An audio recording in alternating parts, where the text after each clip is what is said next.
Alright, people. I apologize for that interruption. Let's just see if we can get this back out there.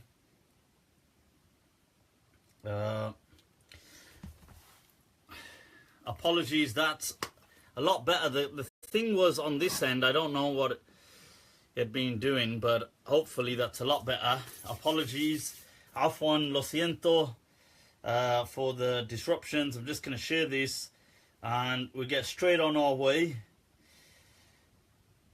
Right, so yeah, but that's a lot better. That's sorted. I realized what it was. It was some. So, un momento. I'm just sharing this. Right, so people, I'll just let everybody log back on. Right, here it is. Alright. Let's share this. Wa alaikum assalam, Rahizi. You're doing it.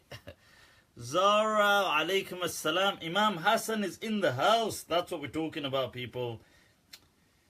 Imam Sahib, you're doing it.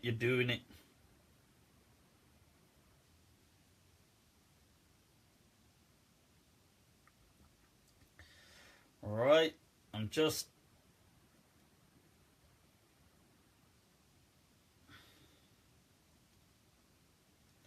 sharing this.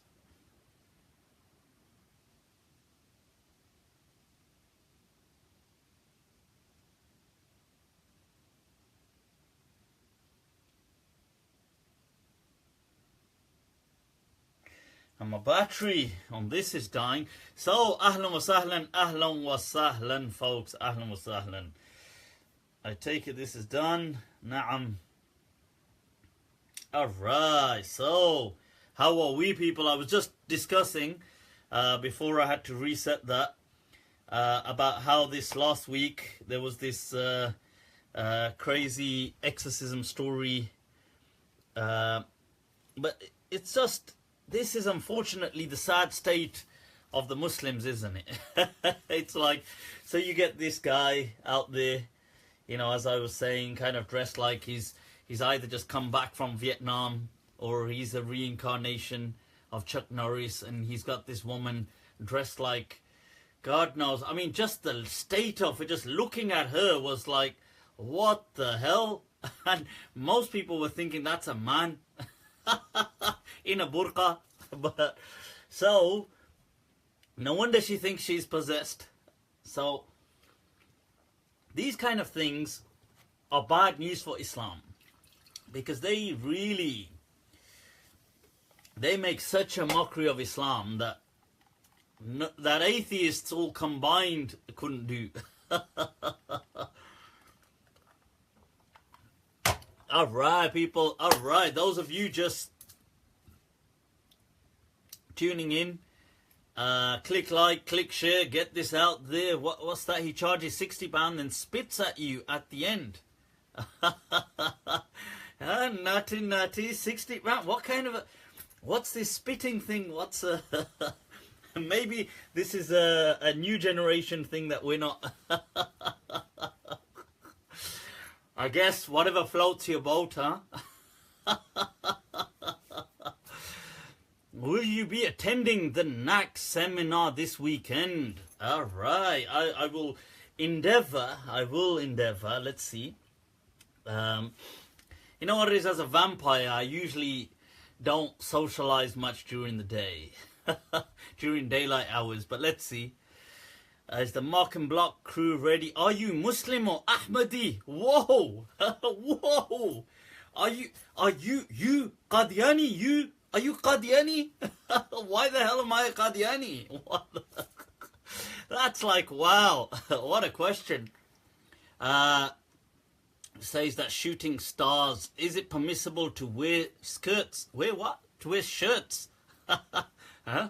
To wear skirts? Herman, you nutty, contain crosses. If it's a football club crest. Okay, so, am I Ahmadiyya? Right, listen guys, I'm not a Qadiyani. I'm not a Qadiyani. Okay, calm yourselves down with your questions, for God's sake. If I was thinking that Ghulam Ahmad Mirza Qadiani was a new prophet, then I would seriously need some I would need some serious psychiatric help. Yeah, so I'm definitely not that. I mean, you just have to look at the guy to know that, well, God definitely didn't send you.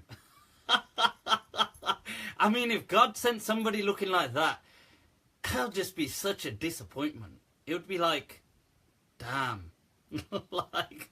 like, come on, bro. From all of humanity, you telling me God couldn't find somebody with a bit of style? That the only person he found was you? That's gotta be a real downer. So in that sense, I kind of feel sorry for Qadianis in that sense, because that's their leader. So they got to kind of look at him, and you know that photo where he's got like that tablecloth wrapped round. He looks like one of those proper, like, Ranjit Singh, you know, one of those proper Sikh type of turbans. And I just think, damn, God, you got to be. I feel your pain. I feel your pain. Anyway, moving forward, right? So, Alaikum Assalam. Well, it's awesome to see you all as well. It's awesome to see you all. Right, right, what are some of the questions, people? What else has been going on? I suppose while some people are logging in, what are we saying?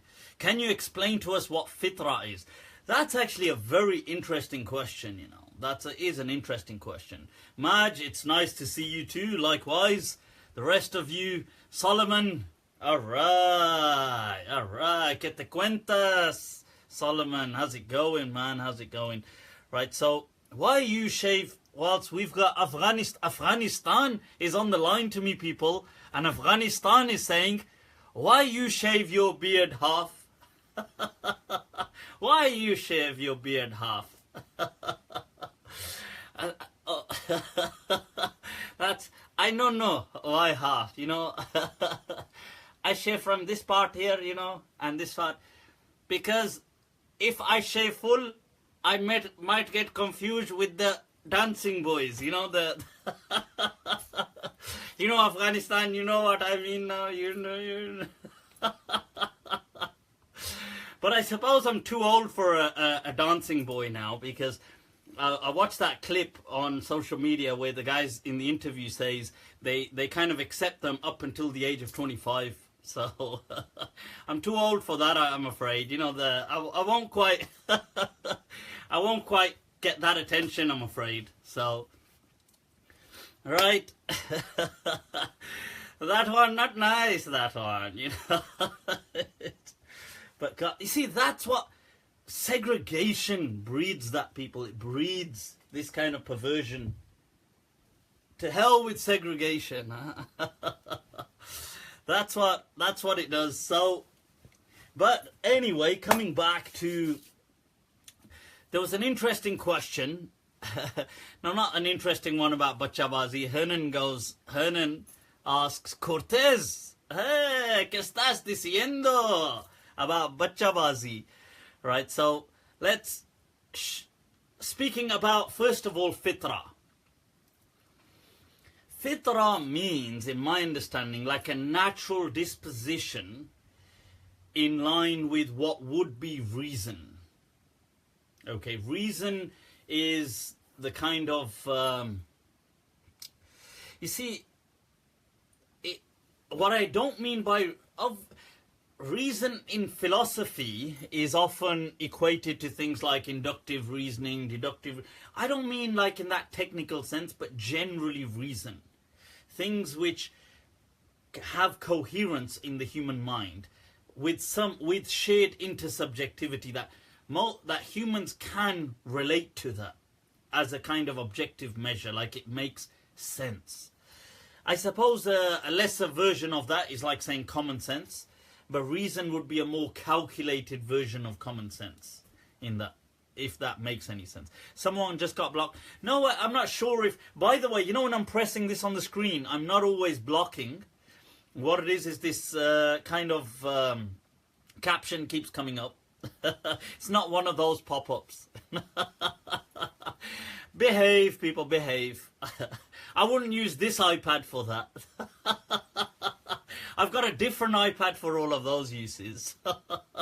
So the thing is that this kind of, I have to kind of close this little window that comes up about memory or something, I don't know, about storage or something. So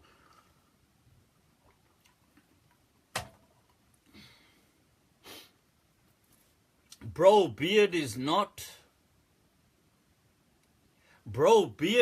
for style. Beard is for what? It's for Jannah. Now just tell me, does that make any sense?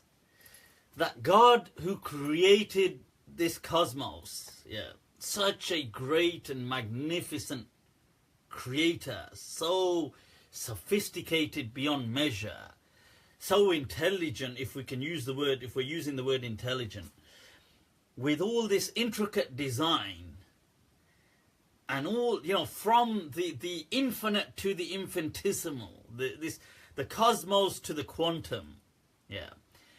Yet he's obsessed about how men allow the hair on their face to be shaped. He's obviously so obsessed that he forgot to even tell us that it's necessary. And then the Prophet obviously forgot to tell us as well. So, but luckily, but relax, people, relax, because albeit that Allah and His Messenger forgot, but praise be to Allah, the God Squad, the God Squad have got this. So even if Allah and His Messenger, you know, they didn't know these rulings, or they forgot to tell us, but the God Squad are here to say, don't worry, I got this. Don't worry about it. Allah, I got this. People must have a beard. If you want to go to Jannah, you must have a big beard, you know. Really? You must have big beard to go Jannah. What kind of a pathetic notion of paradise is that? Seriously, you must have a big beard to gain entry.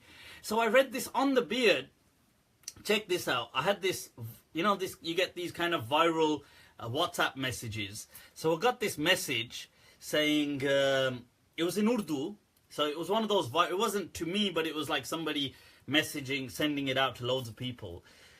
Some Maulana, and he's speaking about the beard, and he goes, Dhari. He said, Allah, the beard is such that Allah has given it the capability to grow on a man's face, so it may be known that he's a man. And he may be distinguished from women. But the man, this is what the text message said, पर कुछ ऐसे मर्द होते हैं, like कुछ ऐसे हजरात होते हैं, some of these people who continuously shave it to tell people, actually we're not men. But then the beard is so stubborn that it keeps coming back to remind him, no, you are a man. This was the message. I mean, I was like, I'm pretty sure, I mean, I might be going out on a limb here. This might be a shot in the dark, but I'm pretty sure that there's another feature about me that makes me a man.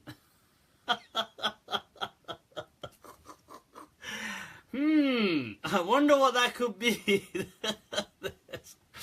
So, unfortunately to these guys, obviously that doesn't make a difference. This is why they're too busy abusing all the poor, you know, the poor. This is why all this abuse happens in these madrasas, because the younger boys haven't got beards. So to them, that's the only distinguishing feature for being a man. So it's like, well, since you haven't got a beard, you must then be opposite gender. So this kind of thinking, people, it is, I don't even have any words left for it. I'm so dumbfounded by this whole, I'm so dumbstruck, right? Look at that, people. This had actually been up, and now this is for all the God squad that are going to come on and say, he's drinking with his left hand, so God has sent me. All right, people, let's take some questions. What are we dealing with?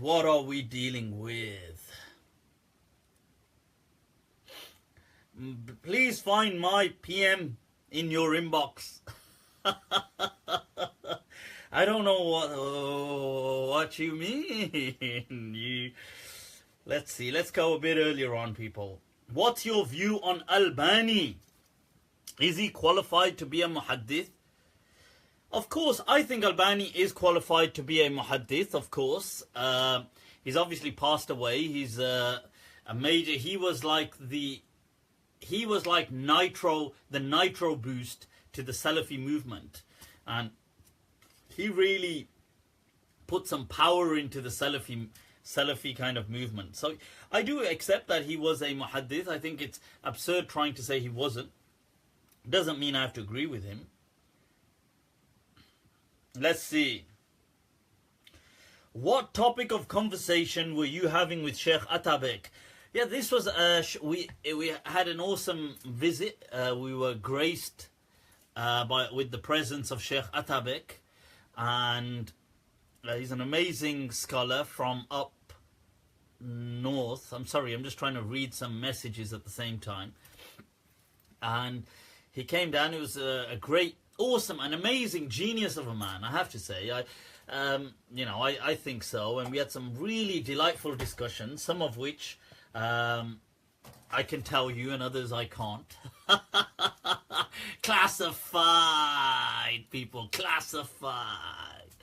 So, but we had some really interesting discussions on the formation of the Hanafi madhab and the kind of inter-rivalries that occurred within the Hanafi school very early on, and how the spotlight was stolen away from Imam Abu Hanifa. And I found him, Sheikh Atabek, to be a man of incredible insight, I have to say. I've only met up with him on perhaps 2 or 3 occasions ever, but I absolutely do respect and I'm in awe of that kind of genius insight to certain things, especially the Hanafi madhab and his way. That said, it doesn't mean, like what happens is people become very, oh my God, if you rate somebody, you must agree with them on everything. This is like our dumb logic that we have. It's not true. I don't have to agree with him on everything, but I do think that's... Is swallowing halal? Whoa. I mean, whoa. How did that discussion follow on from what I'm talking about? I mean, how does your mind wander? That's what I'm thinking. How do you guys make cognitive links between things? But I'll come to your question, don't worry. Are you qualified to give fatawa? Claro que sí. Hell yeah. That's what I'm talking about. Of course, I'm qualified to give fatwa. I is a mufti, people. That's what I'm talking. People are like, why do you use the title mufti? Why do you use the word mufti? Why do you use the word? Because I love this achievement of my life. This is one of the greatest achievements and one of the most amazing blessings of God to me. So I absolutely love it. Hell yeah. So my question is, why not? Why not, people? Gender neutral. I'm not sure what do you mean, gender neutral? Don't mock it, please. MashaAllah. Are you watching Tugral? No, I haven't watched it yet. Shazad, give it a rest. Right, if anybody's trolling, mock and block crew. ما رأيك عن مسلسلات التركية خصوصا what is it, Ertugrul? I haven't watched Ertugrul, but I think musalsalat TV series are the thing, isn't it? It's the thing of this, of our, it's movies seem to be the new movies. People want detail. They want you to build a character. They want you to they want to really get into it, isn't it? This is like, you got to be, if you're not watching things, you're just not in the scene. You're deprived. I would say, what? Of course, these things are all from the blessings of God, people. It's like you get to experience lives, stories, plots. You learn narratives, you learn discussions. Thought-provoking. It's awesome. Did the minbar of the Prophet actually speak? I answered that last week where I said it didn't, and I did demonstrate how those ahadith all have problems in them, in their chains. Please recommend some authentic books about Imam Abu Hanifa. That's a difficult one. I think maybe people like Sheikh Atabek, you could reach out to him. The problem is, you see, with books over time, we have to remember there's been a lot of censorship. So scholars have kept kind of filtering things and allowing things which they want. And then other people come and they standardize. And then somebody else comes and they standardize. And then what you're left with is the standardization, or a kind of certain people. It's not necessarily Islam as you knew it, or as it ought to be. Beam, no idea what that means. So let's take a look at another question. Till then, somebody asked, okay, since I'll answer the question then, what the hell, since this is live and unrestricted, people, unrestricted, and I always put the fire emoji. So since Rafe has asked the question, I wouldn't want him to be deprived, would I? So guys, brace yourselves. Brace. This is this is now the aircraft crew saying brace. So he's asked a question about fluids and their consumption, aka the technical term swallowing. So now, like many things in Islam, there is a difference of opinion on these matters. I would say that, first of all, there's no harm in discussing. Don't need to freak out, people. Don't need to freak out. Many people have said that it is, to many people, it is not considered impure, these fluids. Although people may find them disgusting or not, arguably, each to their own. But it is, if, according to many people, it's not impure, including the entire Shafi'i madhab, the Hanbali madhab, much of the Hanbali madhab, some of the Malikiyah have kind of gone that way. And then there's a difference of opinion. So based on that, if you want, what the hell? It's all, in my understanding, these things are not haram. Okay, these things are not haram, and all by default is permissible unless overwhelmingly proven to the contrary. Okay, so there you go. You're a bloke and you would say that. Well, is it because I know the truth and I'm anyway, I'm just simply answering from an objective, this is an unbiased, objective position, right? No, you need to pause the imagination, people, okay? So, there's going to be another Jummah khutbah coming my way. There's going to be some people standing up saying, Inna alhamdulillah wa kafa wa inna minan nasi shayateen taqul. These shayateen, they say and they teach and I'm going to get all these fatwa coming my way. But nevertheless, you see, here I am saying the truth. Qa'ilul haq, standing up for the truth, people, even if it is bitter. Right, so now I'm moving on to another question, right? Before everybody starts going, what the hell, and I start getting mega blacklisted. Okay, right, so let's have another question. Somebody's saying, I'm not have questions, but I just want hear it. No hay problema. Ninguna problema. You can hear it all you want, loud and proud.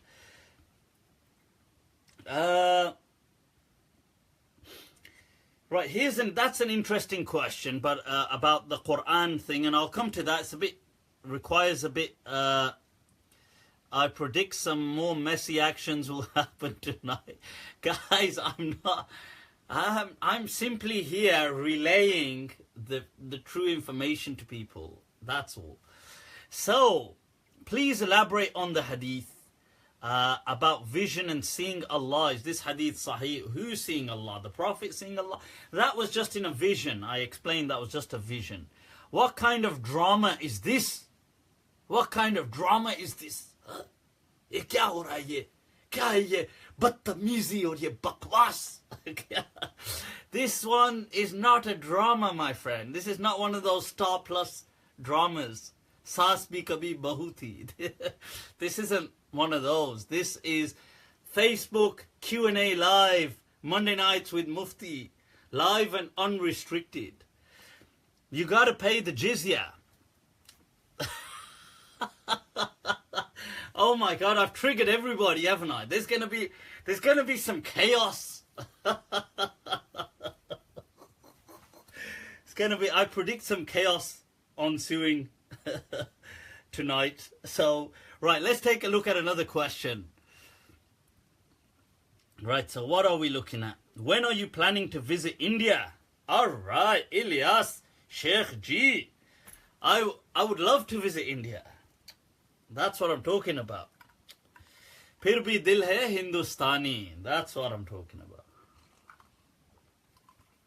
Although I do get a bit freaked out with, I think India, some parts of India are becoming more and more radical by the day. Well, okay, so any interesting questions, people coming in? Rulings on Mawlid. Oh, come on, behave. Rulings on Mawlid. Ain't we a bit late for that? I've answered that like 1,000,000 times. Rulings on Mawlid. My husband is Pakistani. He doesn't like Indians. Ah, well, I mean, I'm Pakistani, but I love Indians. I'm all about the love, people. I'm nothing but I'm all about the love. That's what it is. It's people that they're not about the love. That's what. Salam, my akhi. Wa alaykum as-salam, my akhi. So, Pakistan is already entirely radical. I believe many parts are, but I think, I agree with you. I think that whole part of the world is a bit crazy. Rulings on earrings for men. That's an interesting one. Qasim Aziz Khalis, meanwhile, goes, your laugh is fake. Oh, your laugh is fake. But Khalis, first of all, can I just ask you, what on earth is that as a surname? Are you trying to spell Khalis? That's with a kha. Repeat after me. Kha, not ka. Your surname is fake. So, if my laughter is fake, your surname is fake. So, it's Khalis. Khalis. Okay, pure. Right, so, think you were just compared to Satan. Alright.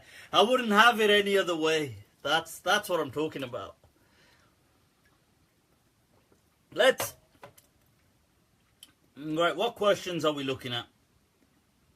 Can you explain the story of Dajjal? I have explained that, look, I don't believe Dajjal to be this kind of one-eyed cyclops, Greek mythology kind of one-eye man coming around. I don't believe that.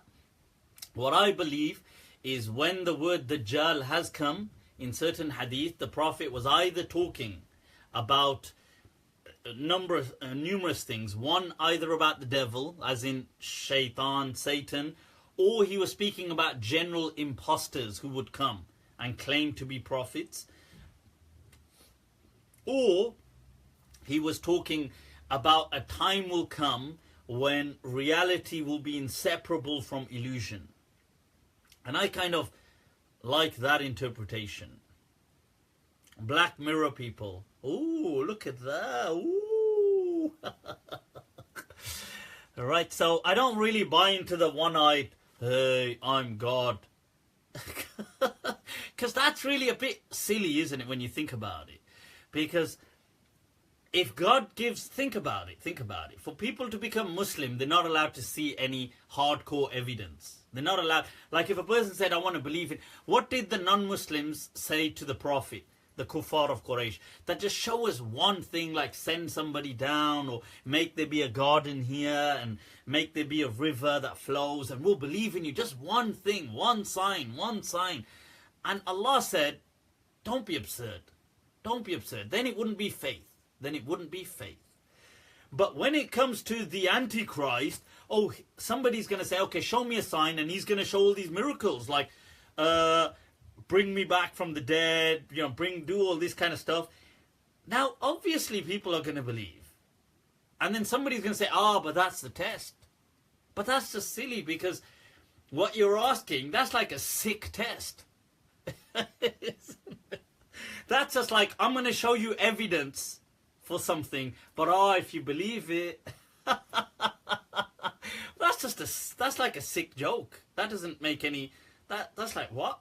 Why would you do that though? But that's the test.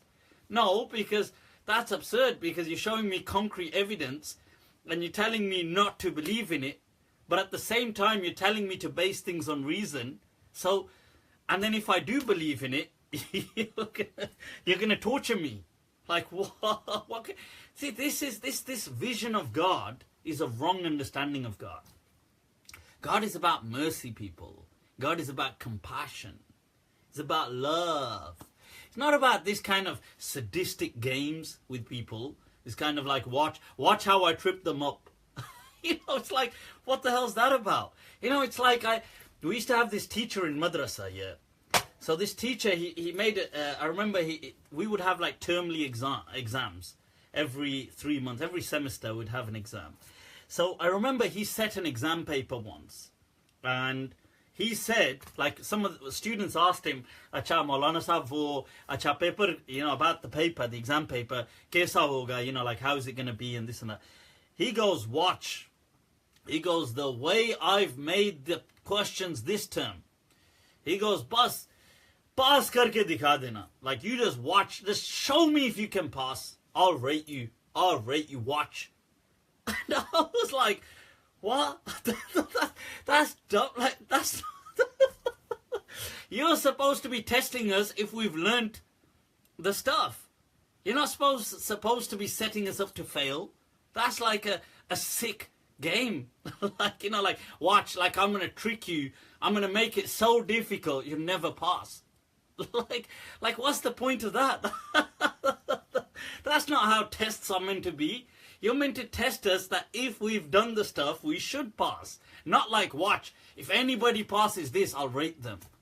That's just like a sick joke. So, yeah, so anyway. Right, so, what are we doing, people? What are we doing? Next question. Pregunta, ¿cuál es? Right, people, what are we looking at? Why did Imam Abu Hanifa consider riba, gambling, mubah when dealing with non-Muslims? That is an interesting question. I do believe that Imam Abu Hanifa had immense insight and was a legend of a man, a genius of an Islamic scholar who, unfortunately, I feel was betrayed by his inheritors. The Hanafis did the greatest injustice, I think, to Imam Abu Hanifa by radically changing his madhab and kind of betraying his true personality and his vision. But he had this understanding that Imam Abu Hanifa in his time felt that, look, these things, these rulings are social rulings, like riba, because they're based on exploitation, they're based on certain social narratives. If you were in a non-Muslim world at that time, not today, because today the world has changed and the narrative has changed, but in his time, if you were in a part of the world that didn't have this social narrative, he felt that these rulings would be redundant then. They wouldn't make any sense. So things like, I don't know about so much about gambling arguably, but riba and stuff like this, he felt in his day and age would be inapplicable in non-Muslim territories. Today, I feel the whole institution, this whole topic of riba is out of sync, because the world economy has changed since the industrial and economic revolution of the world. Now, everything has changed. So I would advise you, those of you that haven't watched my clip on riba, to watch it.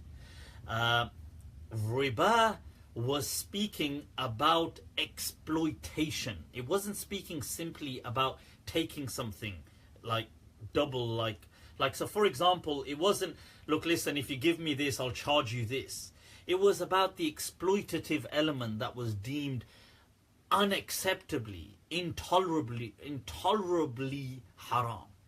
That was utter an abomination, because people, and you've got to remember, the reason for this was wealth was restricted.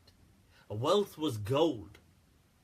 Now, there was only a finite amount of gold in a particular region. You couldn't kind of generate wealth out of thin air. Now, the way human beings have been on a trajectory, we have obviously moved away from all of that.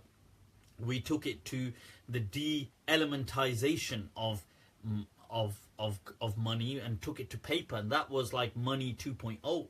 And we are now working towards money 3.0, where we would eradicate all we would eradicate any physical money in the future, and everything will be digitalized. That will be perhaps in our lifetimes. But money is an interesting phenomenon, because money really is the greatest story human beings ever told. Make no mistake, people. It is the greatest of all imaginative realities that human beings have conjured up. There have been 3 imaginative realities that have managed to set mankind on a trajectory for unification, to unite people. Those 3 have been religion, empire, and money. And where God and kings have failed, people, money has survived. And it has been successful. You will find, even, it's interesting that even in the past, when Muslim and Christian territories, like let's take Muslim Spain as a good example, when Muslim Spain collapsed in 1492, and Muslims were tortured, unfortunately, or in the beginning they were oppressed, later on tortured, but the whole oppression, and there was an entire boycott, and North Africa, Maghrib, and the Northwest African region was obviously, you could say, at Cold War with the new kind of Catholic kingdom of Spain, of the Iberian Peninsula.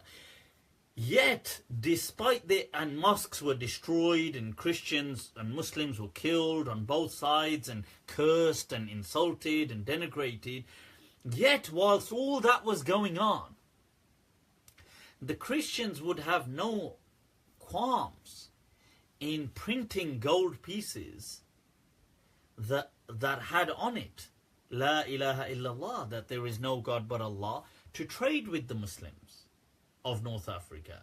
Likewise, the Muslims of North Africa, despite hating their Catholic counterparts, would have no problem in minting a gold coin with the crucifix on there to trade with their European counterparts.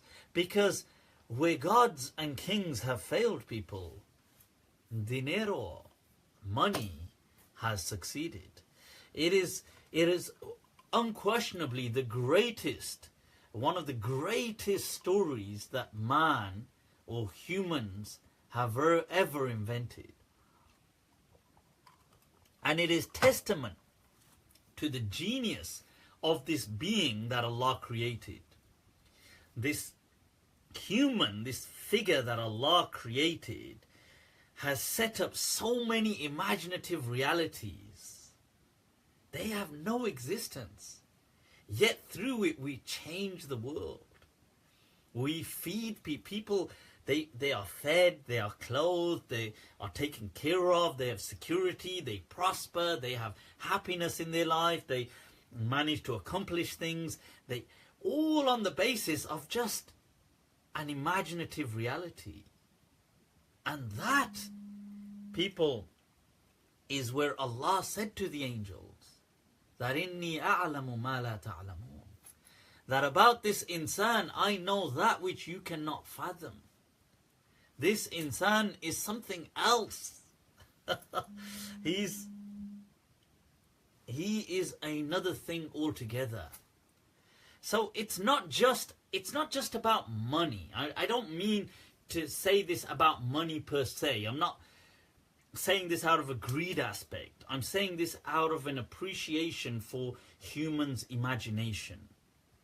That we set into motion certain things that on the face of it are more valuable than us, and they don't even exist. Like people will kill each other for money. So this is an interesting, and I think it ties back to the whole, like I'm saying, the whole genius of Adam's offsprings. He's Bani Adam, the children of Adam. But khair, I mean, so just to kind of put that into perspective, it's not about the actual money, it's about the story that we spun.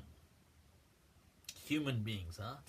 As I read somewhere, it said you could never get a monkey to hand over his banana for the promise of infinite bananas after he dies. But insan, you could get a human to do that. And that, ladies and gentlemen, is the power of stories. So this is, these are the things, and I think we don't need to be scared of these kind of discussions. People say, oh, but if you say that, somebody might question Islam.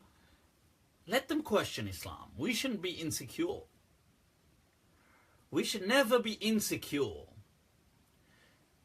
Faith should be such that if people want to question it, by all means question it. We should welcome.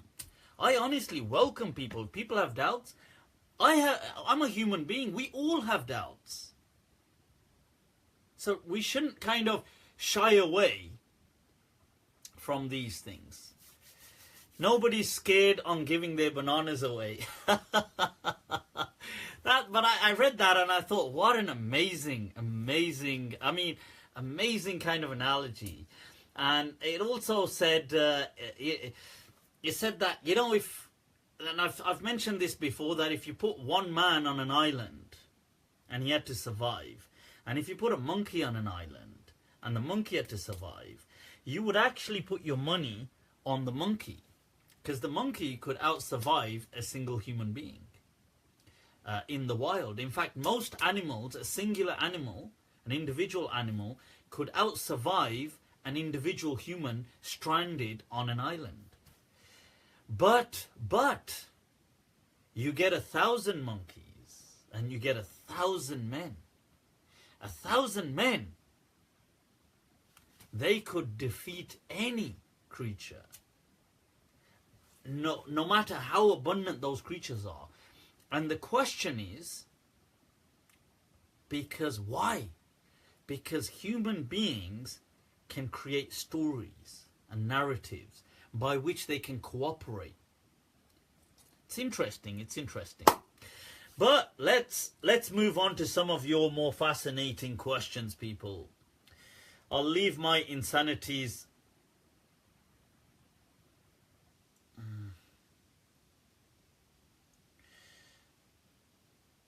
So, what are some other questions? Let's see. That's, I guess, 3:30. Considering I'm the only Maliki in this entire region. Bir Viqas al-Aslam. Awesome stuff to hear that you are repping the school of Medina in, I believe that's Kashmir, the Indian occupied Kashmir. And obviously doing some very charitable work there. May Allah grant ease to the victims of Kashmir and the victims anywhere worldwide in humanity. I wanted to ask a question for can you give zakat to non-Muslims?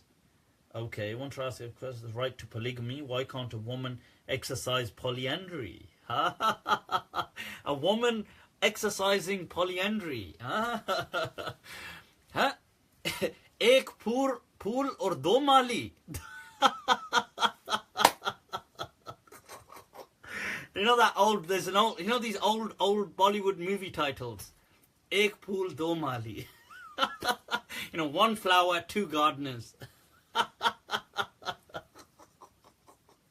So why can't a woman have multiple husbands? I don't know if women would really like that.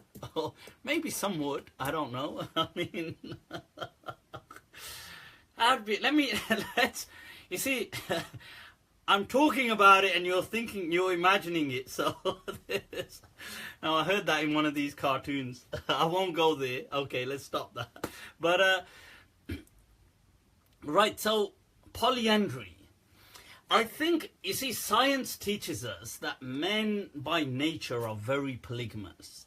Yeah, so men naturally are just like, okay, men are just dogs, people. I'm just going to put that out there. Yeah, so they just go, it doesn't matter what. They are insatiable. That's the nature of the male species in all animals. That's how they are. Like, no point lying about it. Let's just have an honest conversation. Women are not necessarily like that. The female species are generally not like that. That's what science also teaches us after much study into diverse species. So yes, they may be interested in different partners at different times, but they're not all about that all the time like that. Like men, their brains are just wired like that. It's just evolution. They're just like Neanderthals, you see. We can't think straight. So, but women are not usually like that. So that's the answer to that question. And polyandry does occur in some parts of the world, like the Himalayan kind of cultures and stuff like this. But I think even there, it's more a man-dictated thing. It's not really... I don't think women are the ones that have kind of set it up as a, women haven't done it as equal rights. It's more men have set it up. Maybe they've got a women shortage, or maybe they just have no problem with that as their culture. Look, this is one woman. She's a communal woman. The community have access to her. And it's like, so these kind of things, I think in some cultures that's fine. I think, like, even in these cultures, you have like swinging going on, swinging going on, people, and all that kind of stuff. So, so in some cultures where people accept it, they accept it. Generally, the reason why Islam didn't kind of go with stuff like that, one, I suppose the Arabs of the time, this isn't the main culture across the world, to be fair. The main culture across the world, that's not it. And then other things, there's other issues as well with things like pregnancy, who's the father, responsibilities. I suppose you could say today DNA tests, but most of the world doesn't have access to DNA tests. So, if there's just going to be an endless line of men, it's not really... healthy societies wouldn't emerge, which were needed for civilizations to advance. So that's what I would say.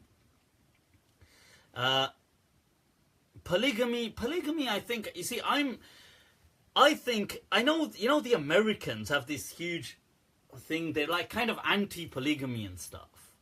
I would say that, look, I don't know how people would make it work, if it's practical or not, but generally science does agree that men have a nature where they are always just drawn to multiple women. Now, I'm sure that's not a, I mean, I don't know. I would say, look, people just figure out their own relationships. I'm not gonna comment. Feminists definitely hate me, so I think there's different types of feminists. You see, to some people, because I speak of women's rights, I believe that women ought to have rights, and that they do have rights, and Islam champions that. So to some, I suppose maybe I could be seen as a feminist. That's a stretch of the imagination, but maybe I could be seen as a feminist to some, as from that side. But generally, I think I upset, maybe with this kind of talk, a lot of people. In fact, I was reading this article about these kind of men who are very kind of, you know, always always trying to fight women's corners in. And it's not just, I think in some things that's very right and noble, and we should all do that, like human rights and equality and all these things. I think that, unquestionable, we should all be fighting that corner. But then just other dumb stuff, and really, there was this word, don't shoot me people, I'm just saying the word, the article was about this. The article was about what it was calling manginas. These men who are kind of like emasculated men. And I think really it's true. We're in a crisis of masculinity. We've got like, don't shoot me people. I'm just the messenger. I'm just telling you what the article said on social media. So, and I think these men are doing it for the same reason. They're just trying to, you know, these little kind of things like, oh my God, oh, men are sick, men are like this, men are like that. It's just, they're just trying to get the same attention from women. That's what I think most men think. The rest of the men think, oh, they're just trying it their own way. But anyway, let's move on to some questions. But I do think that this, you know, I was asked some questions about,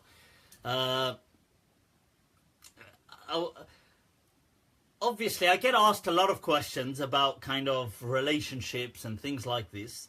So I was asked a question, and I suppose it's in line with this, that people said, look, somebody had asked me about abuse in relationships. Now, abuse is unacceptable. Abuse is unacceptable. We have to make that clear. All right, we got Sheikh or Ustad Sahel in the house. Ahlan wa sahlan, ahlan wa sahlan. Right, those of you just tuning in, click like, click share, people, get it out there. Men can't stick to one woman. I would argue, probably agree with you, Mizzy, that's what science teaches us as well. So this is I think the riddle, the divine riddle, that men and women can just never really work, can they? But it's like a divine comedy, isn't it? But anyway, I was asked this question about abuse, and I want to make it clear that abuse is categorically wrong, unacceptable. Starting at the top end of things like physical abuse, that obviously to hit somebody doesn't make you a man, all right? To use violence doesn't make you a man. That kind of stuff, in fact, is probably because you're insecure. It most likely is because you're insecure. So clarify these kind of things, right? Insulting, swearing, denigrating, controlling, all these things are forms of abuse. Control, you know, being kind of very debasing kind of behavior, looking down upon, degrading women, this kind of stuff, unacceptable. Okay, so I want to clarify that is abuse, clearly. That form of neglect, being kind of, if you're in a relationship with somebody, like, whoa, being all very kind of heavy, present, and, you know, like telling people to shut up all the time or want it. This kind of stuff, I would feel, is unacceptable. But I want to add something here. I want to add something, and that is that, you see, I think there is some confusion on abuse. Because all of this is abuse. I totally support condemning all of this kind of nonsensical behavior. But then there's other aspects which sometimes people will say abuse too, and that is that some people they translate hurt as abuse. Because in abuse you get hurt, so they assume all hurt equals abuse. And that is not the case. So let me expand on this, because I was asked this as a question about abuse. And you see, some hurt, there's a lot of hurt that comes from abuse, but there's some hurt that comes from disappointments. That is not abuse, that is disappointment.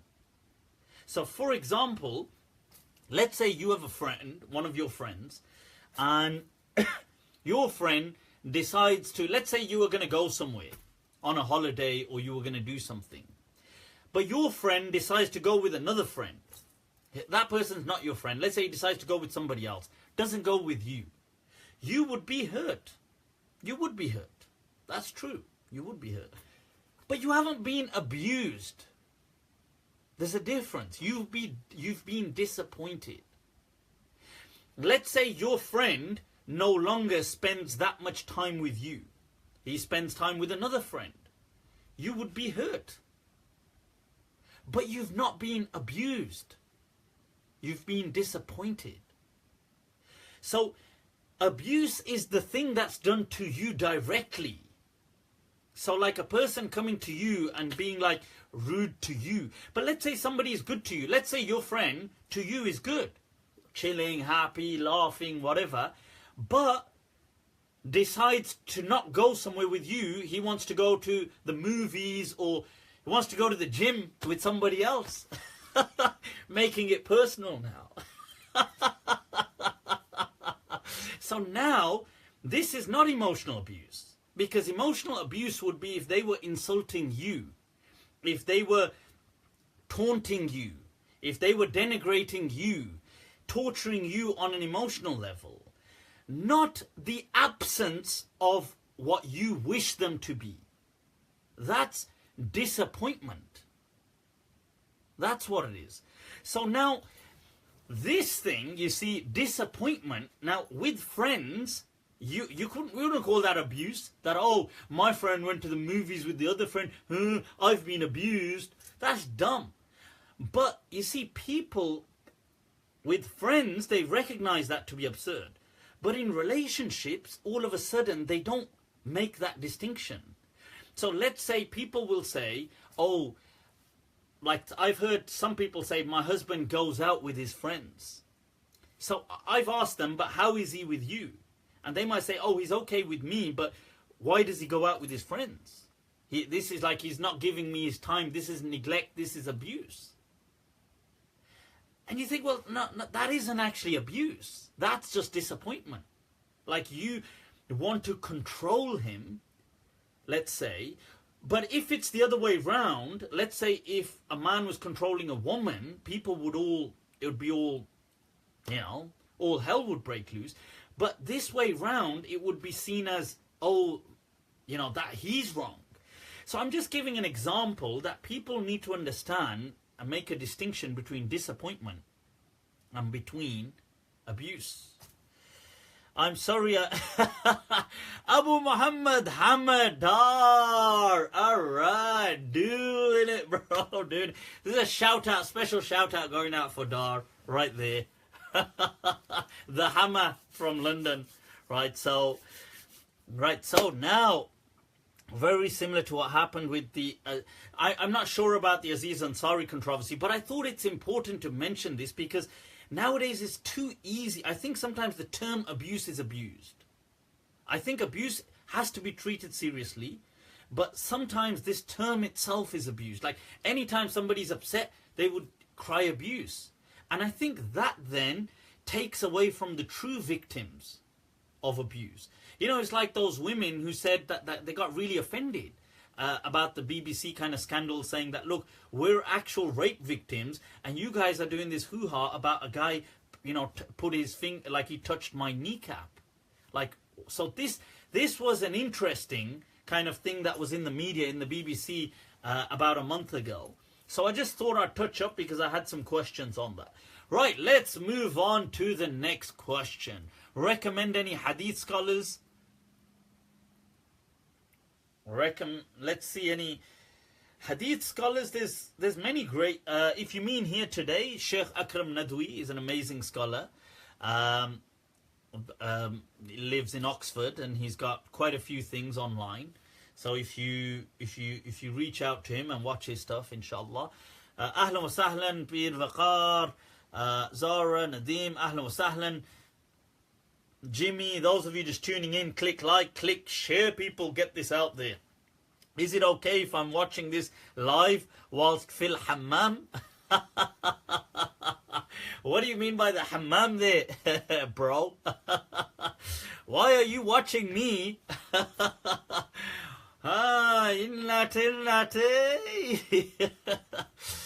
Sheikh Yunus Jaunpuri, of course, Sheikh Yunus Jaunpuri was an amazing scholar of hadith. I mean, there's many scholars of hadith, Sheikh Judai, many people are around today, I mean, that are that have looked into hadith and done research on them. It all depends on what you're trying to look into.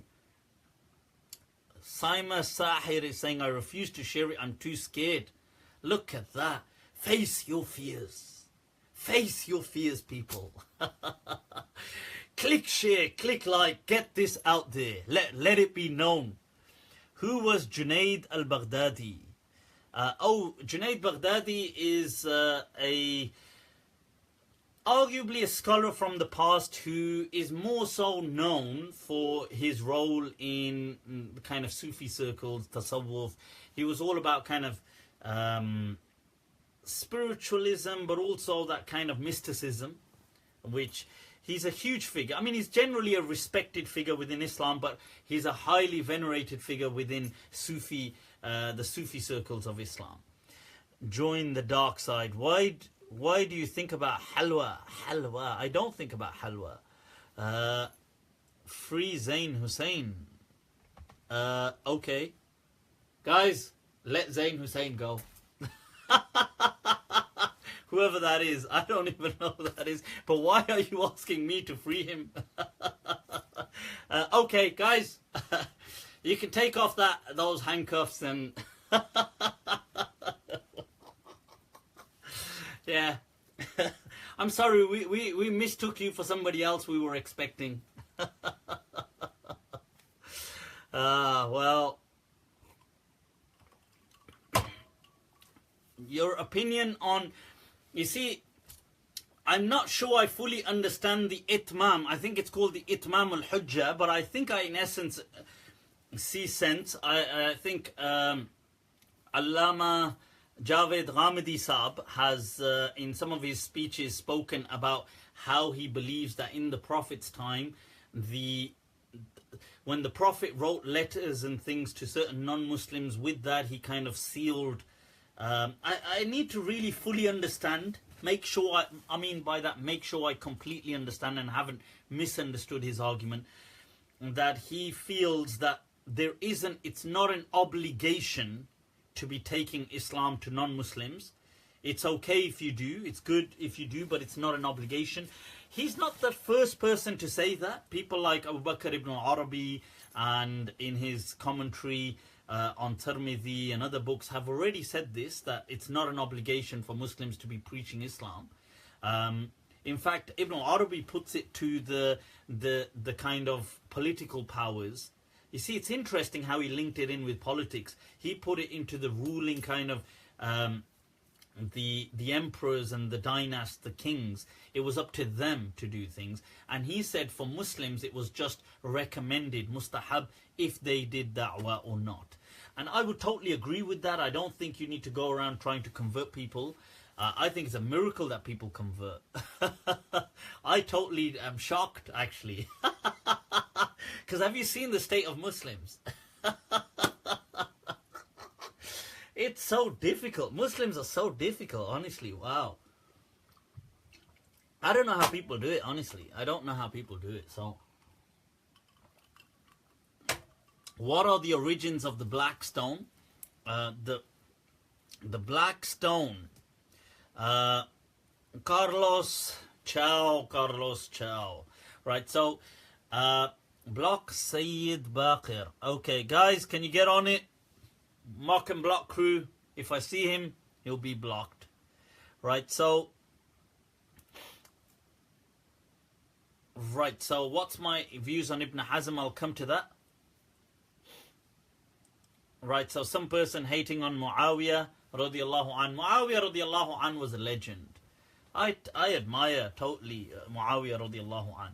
He was one of the kind of amazing, very on the ball companions of the Prophet. Seriously, he was also the brother-in-law of the Prophet. His sister was married to the Prophet. But he was he had some unique kind of characteristics to him in how he would handle situations. But I think all the companions were great in their own way. It doesn't mean because I said he's great, I'm somehow, detracting from other companions, or I'm thinking that others weren't great, or I'm not thinking, people might think, oh, so what do you think of Sayyidina Ali radiallahu an? Well, I think he was great as well. So just relax yourselves, people, relax yourselves. But people who hate on them is so absurd. I'll tell you something, people. In life, and this is a personal lesson, but personal, people, going out to you, right?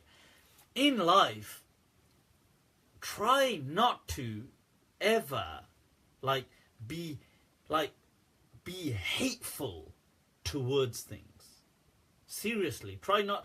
I don't think, apart from a few individuals in my life who I've come across in the past, who maybe because of what they okay, maybe as a reaction, I don't like some people. Maybe because they hated on me and they hate on me so bad that maybe obviously I won't like them. So that's human. I think that's fine. But I don't actually carry a hatred for them. I don't actually burn at their existence. I don't. Honestly, it doesn't bother me at all. And I'm telling you, that's such an important thing to have a very stress-free life. Don't hate on people. Live your own life. Be awesome. Be chill. Enjoy. Laugh. Yes, there will be people in this world that you will not like. But always try to keep it to a minimum, and maybe as a reaction. Maybe if somebody is so full of nonsense you don't like them, fine. And there may be some people you might come across for some reason you don't like them, that's fine, but don't let it be a hatred, a bitterness. Okay, honestly, I'm seriously telling you, wallahi, that is how I actually do live. And that's generally, maybe there's some things which I'm not aware of, and therefore, they're contrary. But as far as I'm aware, that is how I actually, that is me. So there are some people I would think, what a knob, and I have no respect for, but because of what they've, maybe because of the because they're so hateful people, so I have no respect for them. But I'm not bitter about them, I'm not obsessed about them, and it doesn't bother me. They could be doing anything, their existence to me is nothing, it doesn't mean anything. So, and this is what I would advise. So, yep. So this thing of being hateful, it's important, and especially to historical figures. What's the point? Or hateful to anybody, being hateful to, being racist, being bigoted towards non-Muslims. Why? Let's face it, you are only a Muslim because you were born Muslim. Let's face it, let's be honest. Right? So being bigoted towards ethnicities, towards gender, towards women, or towards men, why? Why hate on people? There's no... so this is what I would advise people. If I could give one message, one message, I would genuinely say that.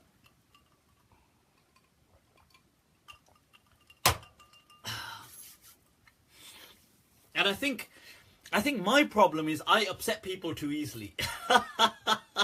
Although I find that very difficult to believe. But I think this last few days that was just tried and tested again. Through social media, some groups, I am not cut out for things like this, because people can't handle me for some reason.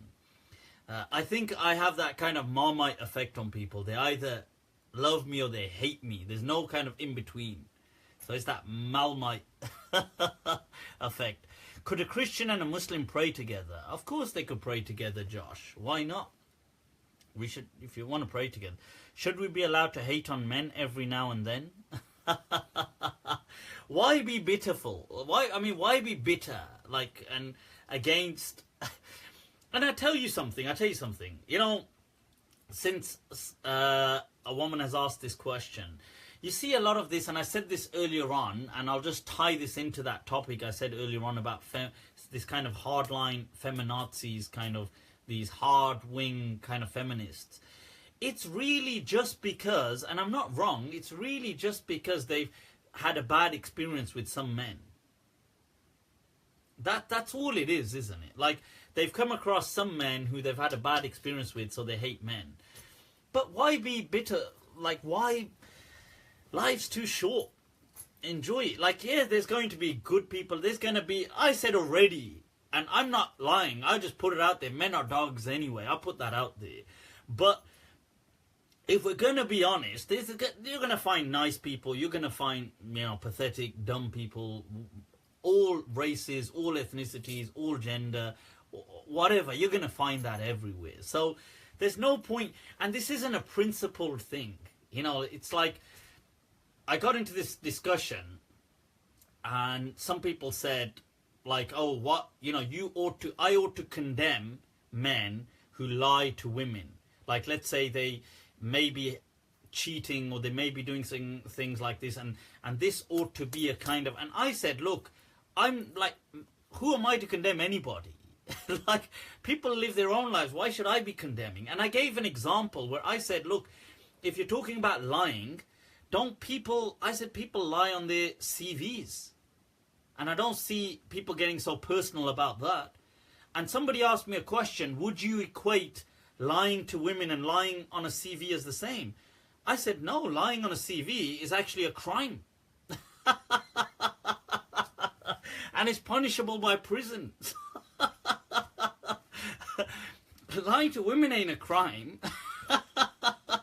I'm not condoning it, I'm not encouraging it, but it's not a crime. This reminds me of and people said, so we got into this discussion, and these people are talking about principle. And I said, but I don't see you getting as passionate on other topics. Why are you getting so passionate here? And they're like, on principle. And I remember that poem there's an Urdu poem where the poet says that,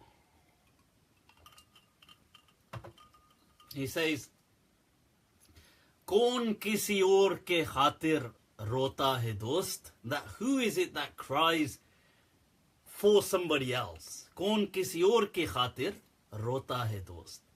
Sabko apni hi kisi baat pe rona aaya." He said that whenever somebody cries, it's really just because they remembered something of their own life that they're crying over. That who actually cries for somebody else? It's just triggered an internal memory of their own. That's all it is. That sabko apni hi kisi baat pe rona aaya.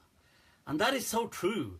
And you actually see these kind of things that even the Quran in some in the story of Yaqub and Yusuf alayhi salam and all these things, you see that when Binyamin, the other son, is held hostage or taken by the Egyptians, and they come back and tell him, tell the father, Jacob, Yaqub alayhi salam, that, oh my God, that they took the other son, Binyamin, right, Benjamin.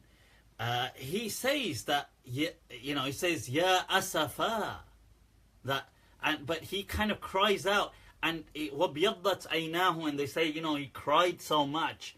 And he was a prophet of God.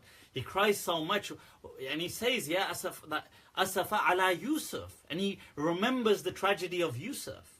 Although in this verse, the incident Yusuf had happened many years ago, but it shows that a tragedy kind of triggers memories of a former tragedy. So these are the thing. It's interesting that how Allah mentions that in the Quran. Zach seems to think you're the Mahdi. Oh no. God forbid. If I'm the Mahdi, you haven't got a hope in hell, mate. I'll just be like knocked out. The Dajjal would have taken over the whole world. And I'm just too busy trying to catch up on the TV series. I'm like, bloody hell. And the Muslims have been obliterated. And it's like, where's the Mahdi? Then all of a sudden I get up.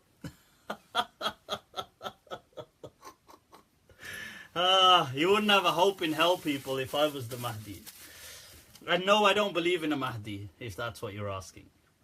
We have lived in an inherently male-dominated society as an inevitable part of our collective future. Of course, I'm not against women's rights. I've already said that. And I've highlighted, by the way, that I'm amongst some of the few scholars, I would argue, maybe definitely in the UK and the West, maybe even worldwide, amongst the few scholars who have argued for rulings like, for example, accidental death compensation in Islam. I've said that it must be equal amongst men and women. And yet the majority of the scholars will refuse to acknowledge that. They say that a woman would be entitled to half.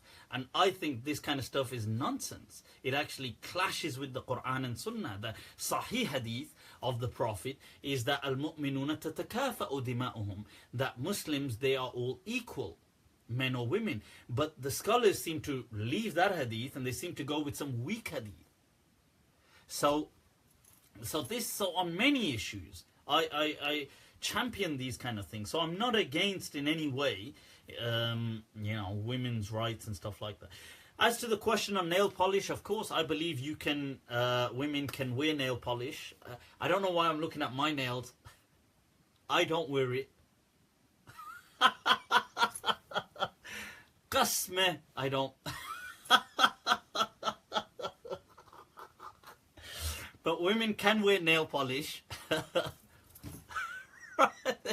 Quick, hide all the bottles. Qasme, I only did that as a day. It was only on the weekend. Right, so they can wear nail polish, and it is they can do wudu on top of that. I don't believe they have to remove it for wudu.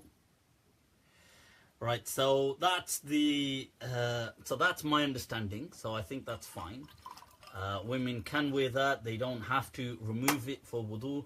And I've got a video, it's on YouTube, where I go into the reasoning behind that and how even Imam Malik had different parallel issues where he had supported about rings, not having to remove them, stuff like this.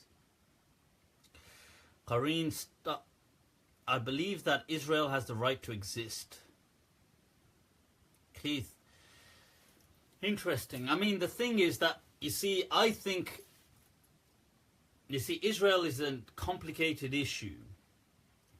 I think before Israel began, I would disagree strongly with setting up any state because of the kind of violence that followed. But now that it already exists and it's not going to go away, Israel is not going to go away. Whether we like it or don't like it, it's a fact. It is there. And we have to accept that. So now our thinking needs to be pragmatic and practical. There's no point saying Israel shouldn't exist, because it does exist. No point saying go away, because they're not going to go away. So now what I would argue is to say, first of all, there should be an immediate stop of violence from both sides. Definitely from the Israelis and also from the Palestinians. But there should be a stop, an immediate stop on any kind of violence and bloodshed. Secondly, I think maybe they should they should set up a two-state solution now. That Palestine should just be a separate state. Because it's not going to go anywhere else. Israel's not going to disappear. And neither is, you know. So what can you do from a pragmatic perspective? That's what I would probably think. So it already does exist. I think the problem of Israel wouldn't have been that bad if it wasn't for the kind of violence and genocide that they conducted. I think just the Israeli thing, because there are some things which you have to kind of take your hat off to them and think, for God's sake, wow. Like, I'm actually totally wowed by the fact that they brought back a dead language to life. Honestly, because I'm really into languages. And I can't believe that they pulled that off. They actually recreated and reinvented an entire language that people now speak. And prior to the creation of the State of Israel, Hebrew was not a spoken language like that. And now it's a spoken, written in, and a living, breathing language. And they actually created that. That's a complex procedure to do something like that. But they pulled it off. Once again, it goes to show what human beings are capable of if they put their mind to it. But yeah, the thing about Israel is the kind of genocide, which is unacceptable. The war crimes that they've perpetrated. I mean, it's just a shame. It's a shame. Obviously, my talking about it can't fix anything. Not like they're going to listen to me. Unless Benjamin Netanyahu is watching me.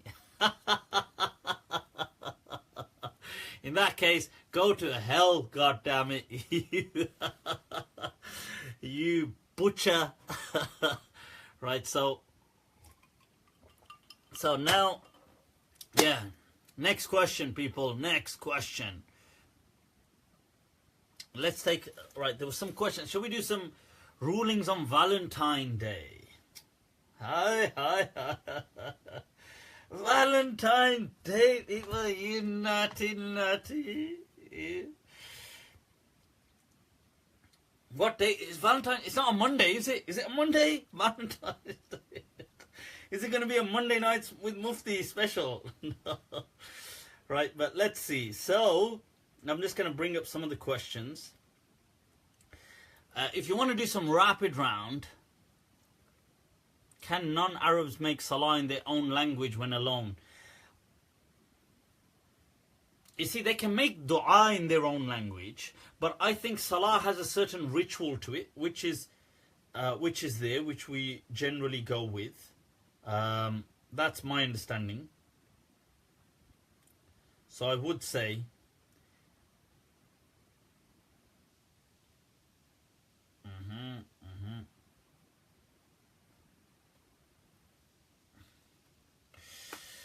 right, so that's what I would say. Okay, is it haram to paint, sculpt, draw humans or animals? Nadia Will Zaiki. No, it's not. It's absolutely fine. Al-Baqilani, not the famous Al-Baqilani from over 1,000 years ago, saying his battery's on 3%. If Abu Bakr Al-Baqilani from over 1,100 years ago is saying that his battery's on 3%, then then even that is amazing, Sheikh. Yeah, Sheikh, even that is amazing. So, why don't you believe in the Mahdi? I've answered this previously in much detail. Watch my previous clips. Because there are no authentic hadith, I believe, or genuine hadith on the topic. And Ibn Khaldun has actually discussed that about the Mahdi in his book. He brings all the hadith and shows the problems in them. And, you know, the great Maliki sociologist, scholar, Ibn Khaldun. And how this concept of Mahdi most likely crept into mainstream Islam through Shia Islam. Most likely. Said he's bigger than, I'm sure he is. You got a funny... Right. What are your views on Ibn Hazm? Ibn Hazm was a legend, people. He was a legend. You gotta love Ibn Hazm, I'm telling you. He's... You know, there are a few... I love the scholars of Islam. Historical scholars of Islam. I love them. But there are some that so come to life in front of me, honestly. I have like a... And amongst them is Ibn Hazm. He was amazing. He was like a Spanish Muslim from over, we're talking almost 1,000 years ago, 900 years ago or so.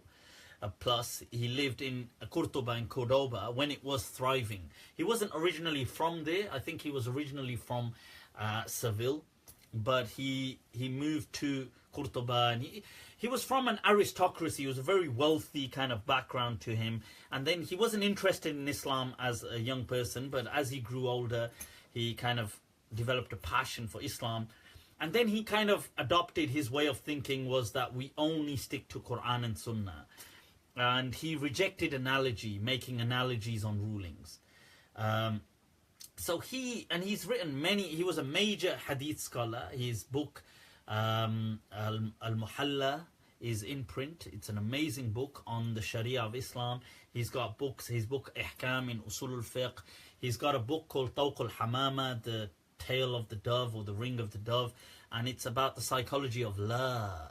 Love, people, the psychology of love. It's an amazing book, honestly. It's in English, that is, as well. So you should check that out. Wa alaikum assalam. Those of you just tuning in, Ayub, Abid, Munaza, Muhammad George, Ahlan wa Sahlan. If you click like, click share. Right, anybody trolling is going to get blocked, people. Right, so now...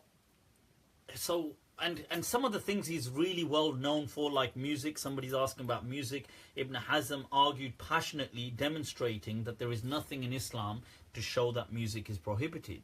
He was one of the many scholars who argued, and I'm totally in favor of that understanding.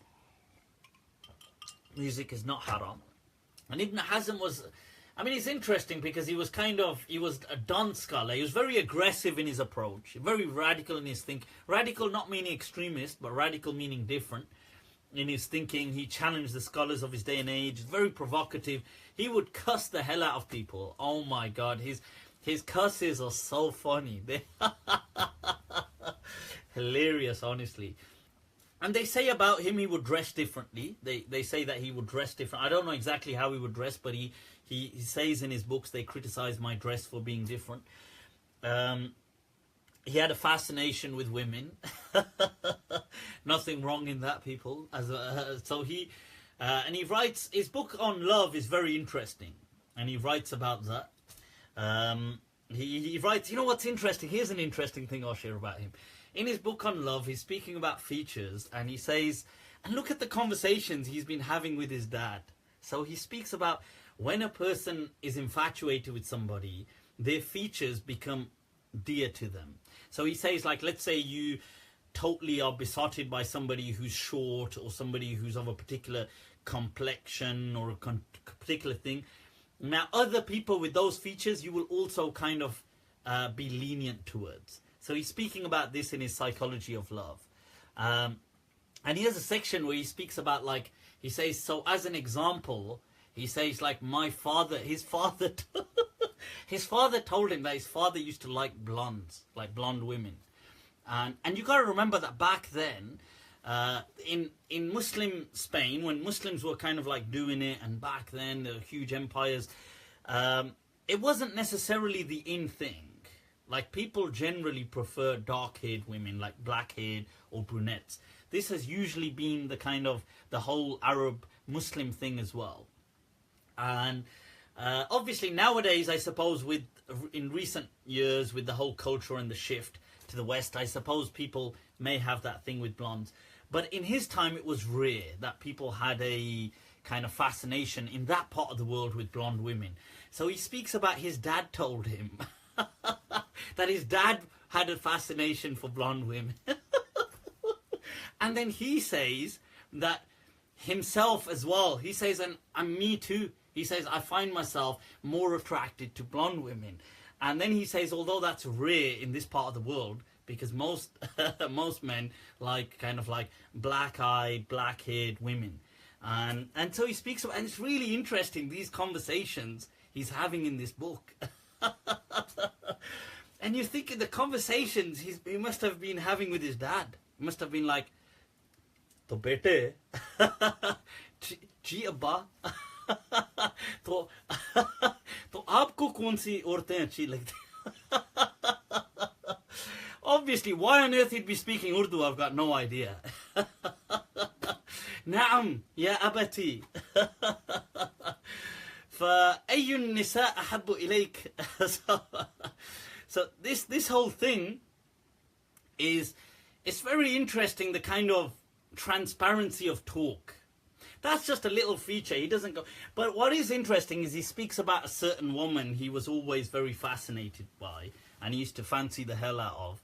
And he speaks about how she was never really, kind of on it with him.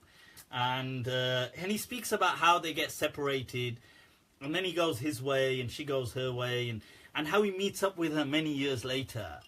But it's an interesting, but the book's not about that. That's just certain anecdotes he brings in the book. He was an amazing legend. I thought I'll mention that. His best friend was Ibn Abdul Bar, the legend of the Malikiyah, the school of Medina people, the Don of the school of Medina. And that was his best friend, Ibn Abdul Bar. And he says about him, وَمِمَّنْ أَدْرَكْنَا فِي عَصْرِنَا هَذَا. He says, and from the people who we reached in our living lifetime. He says, min ahlil ijtihad, those who were giants worthy of ijtihad themselves. Yusuf ibn Abdul Bar. He says the legend Yusuf ibn Abdul Bar. So that is the kind of people we're talking about. Amazing. And although Ibn Hazm really attacks the Malikis, because he in Muslim Spain was Maliki, you see. Muslim Spain, it's called Al-Andalus, was predominantly Maliki always. So his immediate kind of antagonists were all Maliki. Hence his rivalry was against the Malikiyah. So he's kind of how do you feel about redheads? I think they're awesome, they're amazing. I think all black hair, black, brown, whatever, it's all amazing. I think the diversity of God's creatures, that's what it is. So he speaks about in his book about he's going on about these kind of things, and I think people hold that against Ibn Hazm, that he kind of attacks the Maliki. And people ask me sometimes, how come you're fond of Ibn Hazm when he hated the kind of Malikis? And I think that's not really a fair judgment because the Malikis he hated were the kind of dogmatists. And I think everybody hates dogmatists. Apart from the dogmatists. Because his best friends were Maliki. Next questions, people. Let's move on. Which is somebody flirting with me? Oh, I must have missed that. So I don't see any of the posts, so I don't think you could see me. Cheryl, Hannah, well, we can see you, Cheryl. Right, so welcome, bienvenidos, bienvenidos. Can you sing Ed Sheeran? I can't. Can you dye hair unnatural colours like blue? Yeah, you can if you want. In this part of the world, these things are just cultural things. Islam has no ruling against them. All Islam says is that you shouldn't upset the kind of the societal peace. So obviously in some parts of the world, that's just not a culture. And so people might freak out. Alright, so what are some questions? Let's take any thoughts on Tariq Ramadan's issue. Right, you see, obviously I don't know the reality. I don't think anybody here knows the reality. I would go with people are innocent till proven guilty.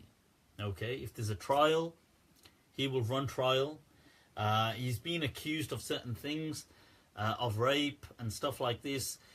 Obviously, now, things like rape are like an atrocious abomination, and it's even the word obviously kind of stirs emotions in the hearts of anybody that hears these words.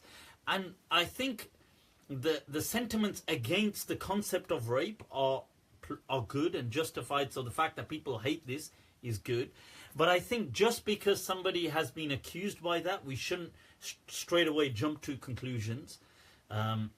There's many cases that are disproven. There's many cases that are, for example, people have not, that they are innocent. There's many cases where, in fact, there was a recent case where the whole story was made up and a person was caught out and it was in the press and things like this. And I'm not saying that is happening here, but what I'm saying is it's not beyond any realm of imagination. So people, we should all, me included, we should just withhold judgment and let a procedure take its place. Innocent till proven guilty. Okay, that's what I go with. I mean, that's the best anybody can go with. And I would say that it's... We'll see. Right, so... What else, people? What else? Let's get some... What barbers do you go to? In Birmingham, Dino hairdressers. That's where I go, people. Is music haram in Islam? Absolutely not. In my understanding, no. What are your views on Shia mut'ah? Mut'ah is temporary marriage. But the difference with mut'ah is it's temporary marriage with an expiry date. And therefore I'm against that. Okay.